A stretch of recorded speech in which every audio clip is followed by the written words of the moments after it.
Everyone was wondering whether he would be back in action at the next race in Italy, just 6 weeks after his accident. To the joy of the Italian fans, he was. As the grid formed up at Monza, Jacques Laffite was celebrating his first pole position. Alongside him was Jody Scheckter, but the Ferrari fans had eyes for only one man, Niki Lauda. Only 42 days after his accident at the Nürburgring, the Ferrari team leader was back on the track and had qualified ahead of his teammate, who was 9th. Right at the back of the grid were the 2 McLarens and the Penske, punished for a fuel infringement. James Hunt would have to work hard in this race.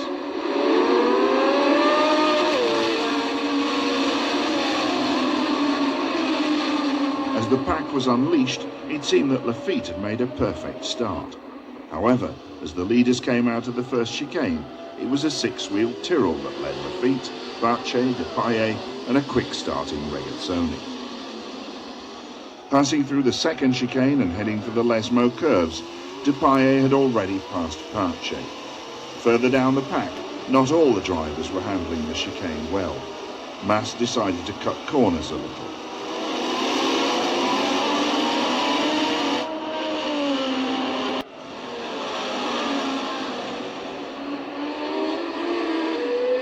Mas was trying hard to make up for lost ground, but he was perhaps trying too hard. He was the first retirement after just 3 laps, and he was followed 2 laps later by Barche.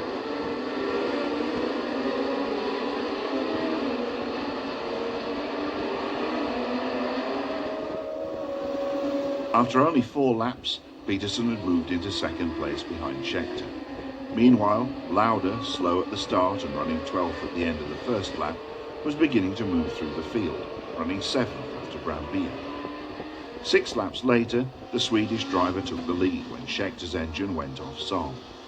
He led the 2 Tyrrells, while Laffite and Regazzoni were engaged in their own battle. A few lengths back, Brambilla and Lauda were fighting over 6th place. On lap 12, the wishes of the partisan Italian fans were fulfilled when Hunt, the Englishman who was daring to challenge a Ferrari driver for the championship, retired after trying to outbrake Tom Price at the second chicane. James exchanged good wishes with the marshals as the leading trio lapped Nielsen's Lotus. As Hunt set off to run back to the pits, the fans no doubt thought his retirement was justice for the points he'd scored in Lauda's absence.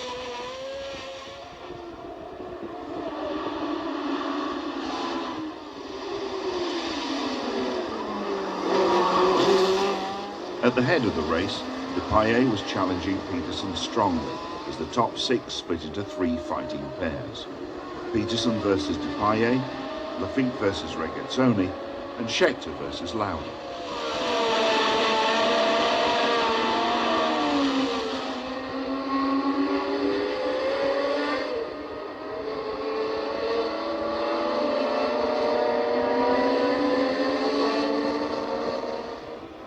In time, the scrap among the top 6 developed into a 1-4-1 formation, with Peterson pulling ahead, Depailler, Laffite, Regazzoni and Scheckter at it hammer and tongs, and Lauda losing ground but still in touch.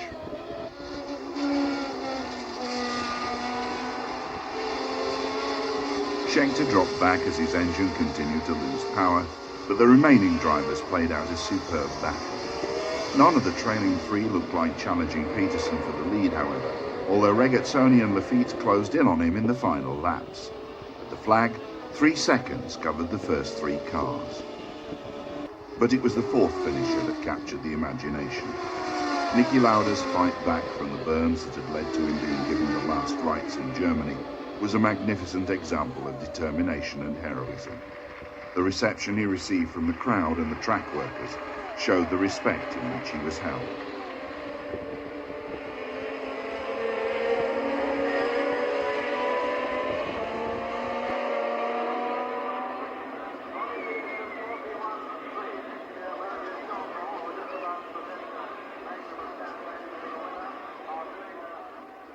The same respect was shown by members of the Ferrari team that met him when he drove his car back into the paddock.